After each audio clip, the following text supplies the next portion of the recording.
오늘은 흔들리는 세상 속에서 라는 제목으로 하나님 말씀 전하겠습니다. 예수생명교회가 시작되고 어느 때보다 참 바쁜 그런 시간이 지나가는 것 같습니다.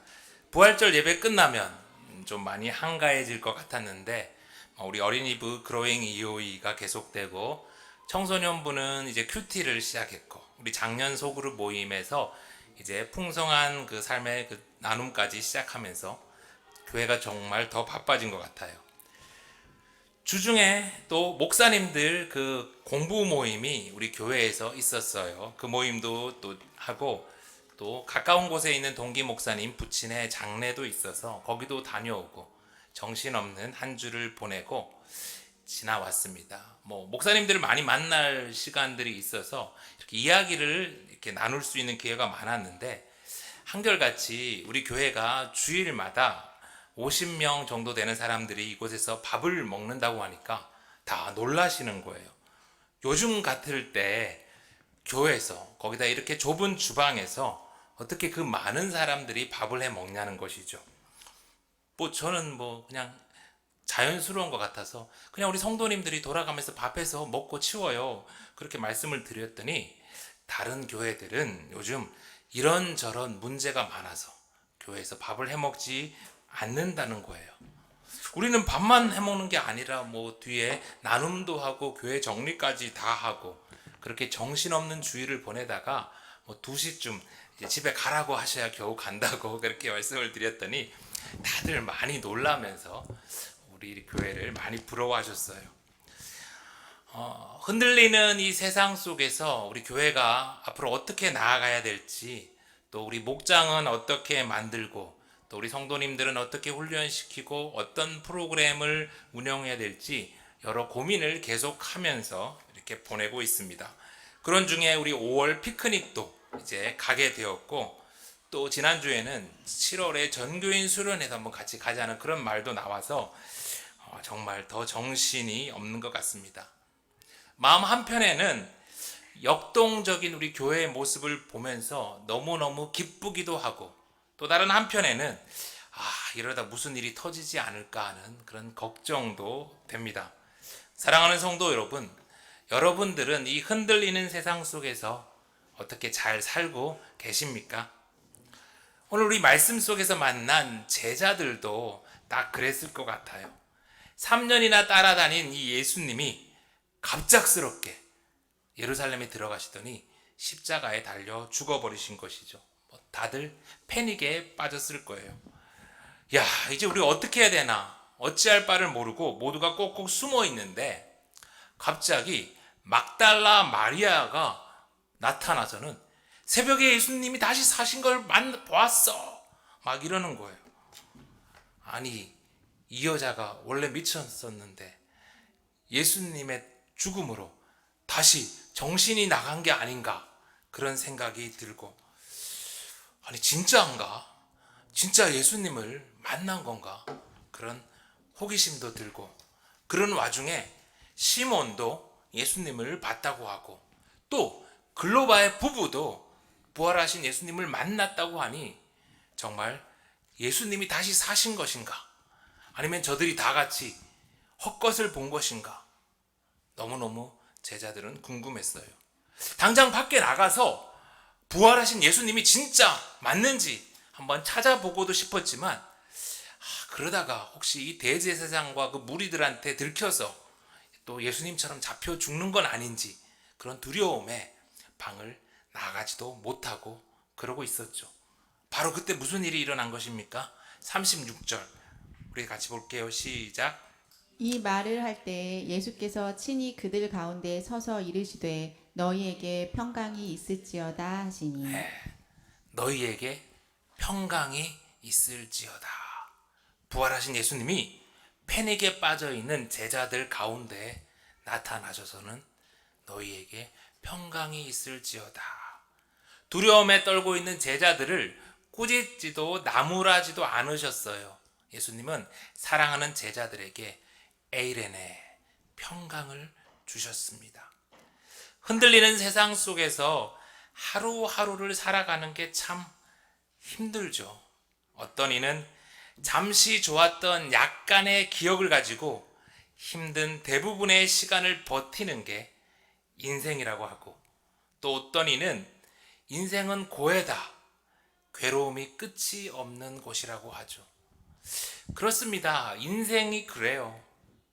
그렇지만 우리 성도가 흔들리는 세상 속에서 웃으면서 살 수 있는 건 우리에게 죽음을 이기시고 부활하신 예수님이 있고, 그 부활한 예수님이 우리를 찾아오셔서 평강을 주시기 때문이죠. 우리 계속해서 38절의 말씀 이어서 듣겠습니다. 예수께서 이르시되 어찌하여 두려워하며 어찌하여 마음에 의심이 일어나느냐. 내 손과 발을 보고 나인 줄 알라. 또 나를 만져보라. 영은 살과 뼈가 없으되 너희 보는 바와 같이 나는 있느니라. 좋으신 예수님은 두려움에 떨고 있는 제자들에게 평강을 주시며 그들을 안정시켜 주셨어요. 친히 손과 발을 보여주시고 만져보게 하시고, 또 구운 생선을 제자들 앞에서 같이 드시면서 혹시 귀신은 아닌가 두려움에 떨고 또 의심하는 이 제자들을 안심시키고 또 그들의 의심을 해결해 주셨죠. 여러분, 세상 천지에 이런 신이 또 어디 있겠습니까? 이런 신의 모습을 여러분 보셨습니까? 우리 예수님은 정말 좋은 하나님입니다. 그러니 우리도 예수님을 만나는 것을, 예수님께 나아가는 것을 두려워할 필요가 없습니다. 여러분, 마음으로라도 한번 같이 고백했으면 좋겠어요. 예수님, 나 힘들어요. 입으로 고백해도 좋아요. 예수님, 나 정말 힘들어요. 예수님, 나 좀 안아주세요.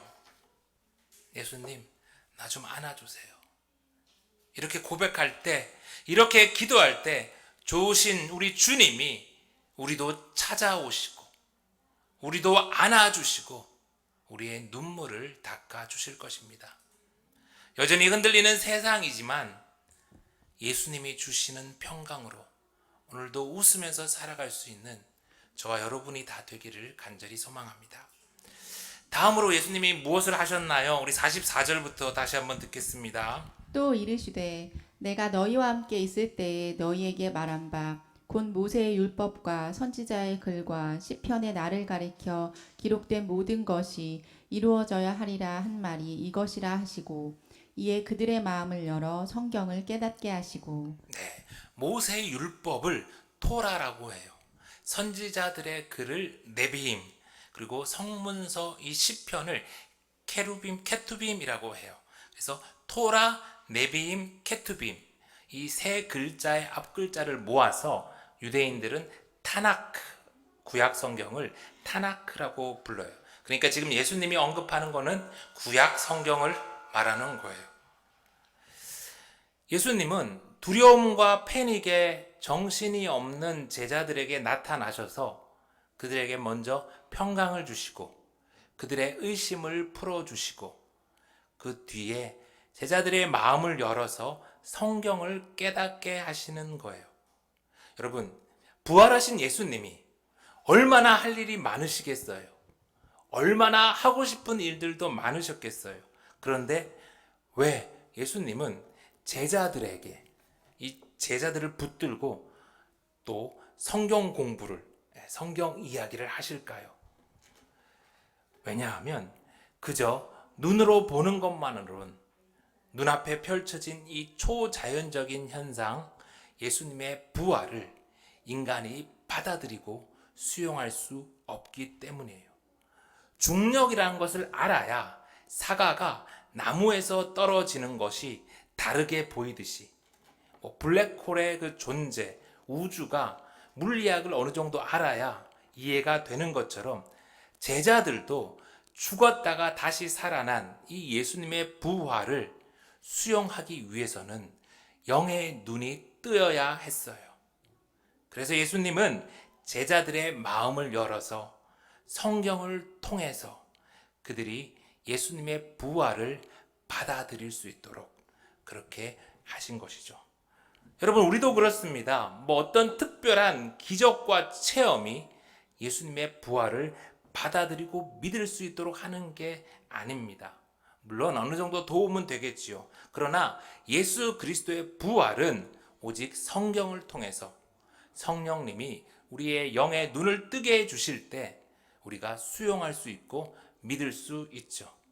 영의 눈은 닫혀 있는데 성경은 깨닫지 못하고 있는데 그저 기적과 체험만 따라서 그렇게 믿게 된다면 분명 우리는 우는 사자와 같이 사람들을 삼키려고 하는 사단의 밥이 되기 딱 쉬워요. 요한계시록 13장 13절의 말씀을 들어보세요. 큰 이적을 행하되 심지어 사람들 앞에서 불이 하늘로부터 땅에 내려오게 하고 짐승 앞에서 받은 바 이적을 행함으로 땅에 거하는 자들을 미혹하며 땅에 거하는 자들에게 이르기를 칼에 상하였다가 살아난 짐승을 위하여 우상을 만들라 하더라. 마지막 때가 되면요, 사단은 적 그리스도를 내세워서 온갖 이적과 기사를 행하며 사람들을 미혹하게 할 거라 했어요. 엉터리 말고 진짜 이단과 사이비 교주들은요, 진짜 능력을 행했습니다. 그러니까 사람들이 구름처럼 몰려든 거죠. 이적과 기사가 놀랍죠. 그걸 통하여 병고침을 얻으면 참 귀해요. 그런데요, 여러분, 병고침을 받았다고 우리의 평생을, 아니, 우리의 영생을 사단에게 빼앗긴다면 얼마나 안타까운 일이겠어요. 예수님은 공생의 기간에도 그리고 부활하신 이후에도 계속해서 말씀으로 제자들을 깨닫게 하십니다. 이제는 성령 하나님이 부활하신 예수님을 대신해서 우리를 말씀으로 깨닫게 하세요. 흔들리는 세상 속에서 우리가 붙들어야 할 것은 희미한 기적의 기억이 아니라 영원히 변하지 않는 말씀입니다. 계속해서 우리 46절의 말씀을 이어서 보겠습니다. 또 이르시되 이같이 그리스도가 고난을 받고 제3일에 죽은 자 가운데서 살아날 것과 또 그의 이름으로 죄 사함을 받게 하는 회개가 예루살렘에서 시작하여 모든 족속에게 전파될 것이 기록되었으니 너희는 이 모든 일의 증인이라. 어리석은 제자들은요, 예수님이 죽기 직전까지 이스라엘의 새로운 왕이 되시면 그 나라에서 서로 영의정하겠다, 좌의정하겠다, 한 자리씩 하겠다고 다투고 있었죠. 이제 예루살렘에 들어가시는 그 예수님을 보고는 어서 기적과 권능을 일으켜서 로마로부터 이스라엘을 해방시키고 다윗의 왕국을 재건해 주시기를 간절히 바라고 있었어요. 그랬는데 예수님이 갑자기 십자가에 달려 죽어버리셨으니 얼마나 낙심되었겠어요. 그랬는데 3일 만에 예수님이 다시 살아나셨어. 그때 제자들의 마음이 어땠을까요? 얼마나 들떴을까요? 이야, 드디어 나의 3년의 고난이 보상받는 거 아닌가. 그런데 하나님의 생각은 달랐어요. 하나님의 계획은 예루살렘에 다윗의 왕국을 다시 세우는 것이 아니라 예루살렘으로부터 모든 족속에게 죄 사함을 받게 하는 회개가 전파되게 하는 것이었어요. 다윗이 아니라, 다윗의 왕국이 아니라 십자가를 통한 인류의 구원이 죄 사함을 통해서 영생을 주시는 게 하나님의 계획이었어요. 이를 통해서 예수님은 군대가 아니라, 기적이 아니라 십자가를 선택하셨어요. 그리고 죽음에서 다시 살아나셨어요. 이제 예수님은 아직 정신 못 차리고 있는 제자들이 어서 잘못된 꿈에서 깨어나도록 다시 말씀으로 깨우쳐 주십니다. 여러분, 우리도 마찬가지입니다. 하나님의 뜻은 교회가 이 땅에 중세와 같은 다시 왕국을 세우는 게 아닙니다. 하나님의 뜻은 교회가 예수님처럼 십자가의 길을 지나서 부활의 영광에 동참하는 거예요. 그런데 교회는 왜 자꾸 돈과 힘으로 지배하는 로마 제국의 길을 따르려 하는지, 왜 자꾸 이 땅에 바벨탑을 세우려고 하는지, 그런 교회를 보는 우리 예수님의 마음이 얼마나 아프시겠어요. 부활하신 예수님은 한 번도 제자들에게 큰 건물 세우라, 큰 왕국 만들라 하신 적이 없잖아요. 부활하신 예수님이 제자들에게 하신 단 하나의 명령은 너희는 이 모든 일의 증인이다. 부활의 증인 되라는 말씀이었어요. 그런데 우리 교회들이 되라는 부활의 증인은 되지 않고 맨날 건물 짓다가 그 대출과 이자 때문에 세월 다 보내면 예수님이 얼마나 속상해 하시겠어요. 물론 예배당과 교육관들이 필요하죠. 그러나 예수님이 우리에게 주신 최우선 명령은 부활하신 예수님의 증인이 되라는 것 잊지 않았으면 좋겠습니다. 아멘. 예수님은 두려움에 떨고 있는 제자들에게 평강을 주셨습니다. 손과 발을 보이시고 식사도 하시며 그들의 의심을 해결해 주셨어요. 어리석은 제자들의 마음을 열고 성경을 통해 다시 깨닫게 하시며 앞으로 무슨 일을 해야 될지 알게 하셨어요. 그럼 다 되었잖아요. 이제 어서 밖으로 나가서 예수님의 부활을 증거해야 하잖아요. 그런데 예수님이 의외의 말씀을 하십니다. 49절의 말씀입니다. 볼지어다 내가 내 아버지께서 약속하신 것을 너희에게 보내리니 너희는 위로부터 능력으로 입혀질 때까지 이 성에 머물게 하시니라. 어서 나가야 할 것 같은데 이 성 예루살렘에 머물라는 것이죠. 어서 예수님이 다시 사신 이 기쁜 이 놀라운 소식을 전하고 싶은데 그래서 대제사장과 종교 지도자들의 코를 좀 납작하게 해주고 싶은데 그러지 말고 이 성에 머물래요. 예수님이 왜 그러실까요? 하나님이 보내겠다 약속하신 분을 기다리라는 거예요. 여러분 약속하신 분이 누굴까요? 우리 다 같이 요한복음 14장 16절입니다. 시작. 내가 아버지께 구하겠으니 그가 또 다른 보혜사를 너희에게 주사 영원토록 너희와 함께하게 하리니. 또 다른 보혜사. 예수님을 대신해서 이제 제자들을 보살피고 은혜를 베풀 그 분을 보내주시니까 보혜사가 영원토록 너희와 함께 하실 거니까 기다리라는 거예요.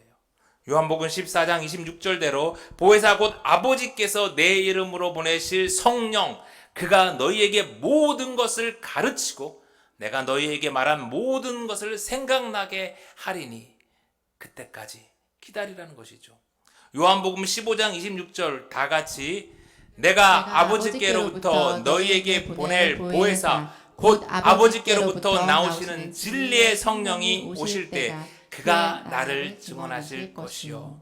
그러니 교회도 무턱대고 세상을 향해 뛰쳐나가지 말고 뭐 한다고 설치지 말고 성령님이 오실 때까지 성령님이 모든 것을 가르치고 모든 것을 생각나게 하실 때까지 진리의 성령이 우리를 통해 예수 부활을 증언하게 하실 때까지 머물며 기다리라는 거예요. 부활한 예수님을 직접 보고 만진 제자들도 성령님 없이 나가면 예수 부활을 증거할 수 없다고 기다리라고 하시는데 하물며 연약한 우리가 성령님 없이 무슨 재주로 예수님의 부활을 전할 수 있겠습니까? 모두 주를 버릴지라도 나는 결코 버리지 않겠나이다. 주여 내가 주와 함께 오게도 가고 죽는 데에도 가기를 각오하겠나이다. 그렇게 큰 소리 뻥뻥 쳤지만 작은 소녀의 말에 3번이나 예수님을 부인한 베드로처럼 우리도 성령님 없이 나가면 그럴 수밖에 없어요. 우리의 힘과 우리의 능력으로 우리의 지식으로 예수님의 부활을 전할 수 없습니다. 여러분 우리 한국 교회가 50년 전보다 더 가난해졌습니까? 아니잖아요. 성도들도 교회도 얼마나 부자가 되었는데요. 그런데 왜 지금은 사람들이 교회가 전하는 예수 부활의 소식을 듣지도 않을까요? 교회가 성령님의 힘이 아니라 땅으로부터 오는 돈으로, 힘으로, 건물로, 이벤트로 복음 전하니까 그런 거 아닌가요? 코로나가 끝나고 날이 좋아지니까 요즘 교회들마다 참 열심히 전도하는 것 같아요. 우리 막내가 놀이터 잘 나가는데 뭐 여기저기 교회에서 많이 받아오더라고요. 그런데 왜 교회들이 아이들을 다 자기 교회로 오라고 하면서 마술쇼 같은 그런 이벤트를 자꾸 하는지 정말 마음이 아픕니다. 예수님이 그런 교회의 모습을 보면서 기뻐하실까요? 우리 하나님이 박수와 무당과 마술로 사람들을 미혹해 하는 자들을 얼마나 싫어하셨는데, 예수 부활의 기쁜 소식을 전해야 할 교회에게 필요한 건 돈이 아니라 힘이 아니라 위로부터 임하는 성령님의 능력입니다. 성도가 조금씩 늘고 아이들이 교회에 막 북적북적 하니까 제 마음에 무엇을 좀 해야 하는데, 물 들어올 때 노져야 되는데, 그런 생각이 자꾸만 올라와요. 그런데 그런 제게 주님이 분명히 말씀하세요. 위로부터 오는 능력으로 입혀질 때까지 기다리렴. 주님은 누구보다 우리가 주님의 일에 적극적으로 동참하기를 원하십니다. 그러나 우리가 일하는 것보다 더 중요한 것은 위로부터 오는 성령으로 옷 입혀지는 거예요. 우리가 우리 힘으로 우리의 탑을 쌓아서 아무개 교회에 우리의 이름을 내는 게 아니라 위로부터 오는 능력으로 예수 부활의 증인이 되는 거예요. 여러분, 예수님이 십자가에서 이미 다 이루셨는데 뭘 자꾸 더 하겠다는 겁니까? 하나님의 영광이 온 우주에 이미 가득한데 무얼 자꾸 하나님의 영광을 위해 일하겠다는 거예요. 어리석거나 교만한 거죠. 여러분, 우리 그러지 맙시다. 예수 생명교회가 어떻게 하면 위로부터 오는 능력으로 옷 입혀질까? 하나님께 물었어요. 기도했어요. 예수 생명교회가 어떻게 하면 성령 충만할까를 물었어요. 역시 하나님의 대답은 말씀이었어요. 사랑하는 성도 여러분, 일주일에 한 번 주일 설교만 잘 들어도 살 수는 있어요. 그런데 아무리 풍성한 한 끼를 잘 먹어도, 제가 잘 준비해서 여러분들에게 일주일을 살아갈 수 있는 그 밥을 내어드린다 하더라도 그냥 살 수만 있을 뿐, 여러분 일주일에 한 끼 먹고 어떻게 강한 군사가 되겠어요? 강한 군사가 되려면 매일매일 먹고 매일매일 훈련해야 하지 않겠어요? 이스라엘 백성들이 날마다 하늘에서 내리를 만나를 먹고 그 광야를 살아갔듯이, 광야에서 전쟁을 행했듯이 우리도 날마다 하나님이 주시는 하늘 양식, 말씀을 먹어야 살 수 있습니다. 예전에는 새벽에 멀리까지 예배당에 나와야 겨우 말씀을 먹을 수 있었죠. 그런데 요즘은 집에서도 직장에서도 심지어 전철에서도 여러 가지 좋은 방법을 통해서 하나님이 주시는 말씀을 먹을 수 있어요. 얼마나 좋고 감사한지. 하나님이 일주일에 한 번 설교만 먹이지 말고 매일매일 하나님의 백성들이 말씀을 먹을 수 있도록 그렇게 하라는 마음을 주셔서 준비했어요. 제가 오늘 점심 식사 하실 때 여러분 하나씩 다 나눠 드릴게요. 육의 양식뿐 아니라 영의 양식도 여러분 꼭 먹기를 바라요. 여러분이 먹어야 여러분의 자녀들도, 여러분의 가족들도 살 수 있는 거예요. 우리 핑계대지 맙시다. 이제 말씀을 마칩니다. 좋으신 주님은 흔들리는 세상 속에 우리를 고아와 같이 버려두지 않으십니다. 힘들고 지친 우리를 찾아와서 우리를 안아주시고 평강을 주세요. 흔들리는 세상 속에서 성도의 나침판은 말씀밖에 없습니다. 말씀 속에서 예수님을 만나요. 말씀 속에서 세상의 길이 아닌 예수님이 가신 십자가와 부활의 길을 따라가요. 날마다 말씀을 먹고 기도하며 기다리면 우리에게도 보혜사 성령 하나님이 임하실 것입니다. 우리의 힘이 아닌 성령님의 능력으로 예수 부활의 기쁜 소식을 세상에 전하는 예수 생명교회가 됩시다. 그러면 좋으신 주님의 평강이, 좋으신 주님의 말씀이, 좋으신 주님의 성령이 오늘도 우리와 함께 하시고 우리를 통해서 일하시고 영원히 우리와 함께 하실 것입니다.